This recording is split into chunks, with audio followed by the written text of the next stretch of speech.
തോരും മുമ്പേലാണെങ്കിൽ സത്യം മറച്ചു പിടിച്ച പൗലോസിനെ തല്ലുന്ന അലീനയെയാണ് നമുക്ക് കാണാനായിട്ട് ഇനി സാധിക്കുക കേട്ടോ. അപ്പോൾ എപ്പിസോഡിലേക്ക് കടക്കുകയാണെങ്കിൽ അലീനയാണെങ്കിൽ മാറി മാറി അവരോട് ചോദിക്കുന്നുണ്ട്, നിങ്ങൾ എന്തെങ്കിലും തെറ്റോ കാര്യങ്ങളോ ചെയ്തിട്ടുണ്ടോ? കള്ളത്തരം ചെയ്തിട്ടുണ്ടെങ്കിൽ ഒന്ന് വെളിപ്പെടുത്തിയാൽ വെറുതെ നമ്മളൊരു വലിയ പ്രശ്നം ഉണ്ടാക്കേണ്ടതില്ല എന്ന് പറയുന്നത് കാണാൻ സാധിക്കും. അവരാണെങ്കിൽ വിട്ടുകൊടുക്കാൻ തയ്യാറല്ല എന്ന് കാണാൻ കഴിയുന്നുണ്ട്. അലീനയുടെ മുൻപിൽ തലകുനിക്കാൻ തയ്യാറല്ലാത്തത് കൊണ്ട് തന്നെ അവരാണെങ്കിൽ നല്ല രീതിയിൽ തന്നെ പറയുന്നുണ്ട് ഒന്നും അറിയില്ല എന്ന്. ഇതേ സമയം ഓരോന്ന് എണ്ണി എണ്ണി അലീന ചോദിക്കുമ്പോഴും അവർ മിണ്ടാതെ നിൽക്കുകയാണ് എന്ന് കാണാം. ഒടുവിൽ അലീന സാധനങ്ങളുമായിട്ട് കടയിലേക്ക് യാത്ര തിരിക്കുകയാണ്. അപ്പോഴാണെങ്കിൽ നമ്മുടെ ആൻ്റപ്പന് ചെറിയ രീതിയിലുള്ള ഭയവും കാര്യങ്ങളൊക്കെ വന്നു തുടങ്ങുന്നുണ്ട് എന്ന് കാണാൻ സാധിക്കും. കാരണം ആൻ്റപ്പനാണ് ഈ ചതിക്ക് നേതൃത്വം കൊടുത്തിരിക്കുന്നത് എന്ന് കാണാൻ സാധിക്കും പ്രേക്ഷകരെ, പ്രിയ കൂട്ടുകാരെ. അതുകൊണ്ട് തന്നെ ആൻ്റപ്പനല്ലാതെ ആരാണല്ലേ പിന്നെ കൂടുതൽ പേടിക്കേണ്ടത്, ഭയപ്പെടേണ്ടത്? അങ്ങനെയിരിക്കെ നമ്മുടെ ആൻ്റപ്പനാണെങ്കിൽ നല്ല രീതിയിൽ തന്നെ ഭയവും കാര്യങ്ങളൊക്കെ ഉണ്ട് എന്ന് കാണാം. കാരണം വിളിച്ചു പറയാനൊരവസരം കൊടുക്കാതെ ഫോണെല്ലാം മേടിച്ചുകൊണ്ട് തന്നെയാണ് അലീന പോകുന്നത് എന്ന് കാണാൻ കഴിയുന്നുണ്ട്.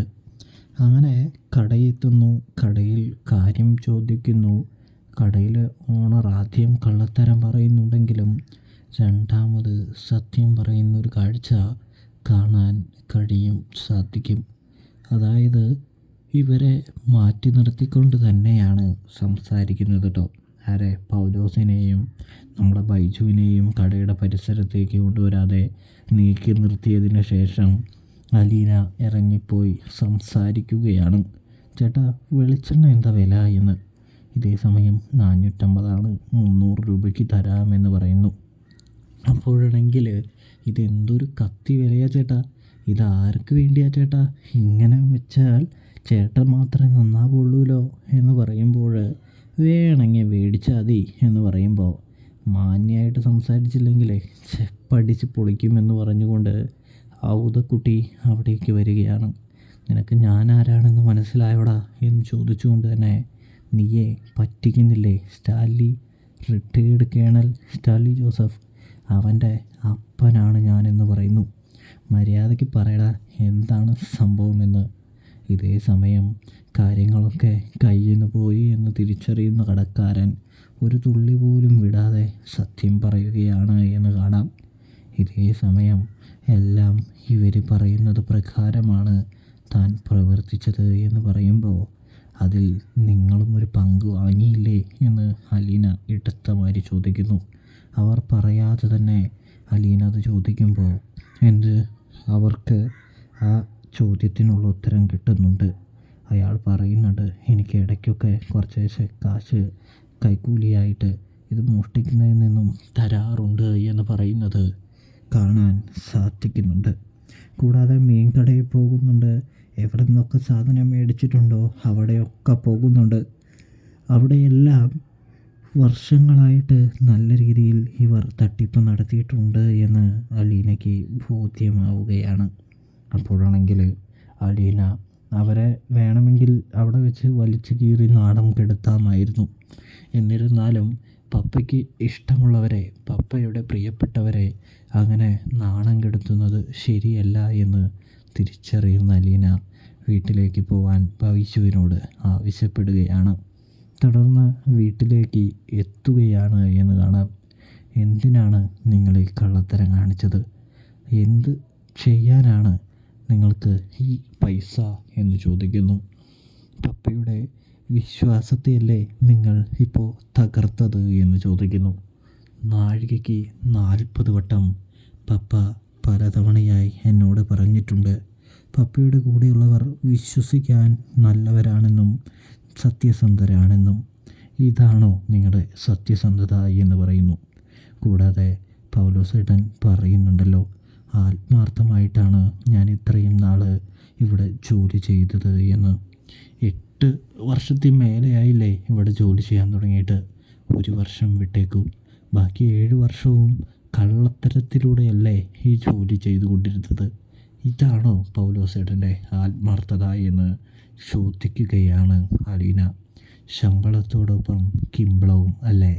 അതാകുമ്പോൾ ഇഷ്ടംമാതിരി പൈസ ഉണ്ടാകുമല്ലോ അല്ലേ എന്ന് ചോദിക്കുന്നു. മുതലാളിയുടെ പണസഞ്ചിയിൽ കൈയിട്ട് വാരിയല്ല ജീവിക്കേണ്ടത് എന്നുള്ള സാമാന്യ ബോധം നിങ്ങൾക്കില്ലേ എന്ന് ചോദിക്കുന്നു.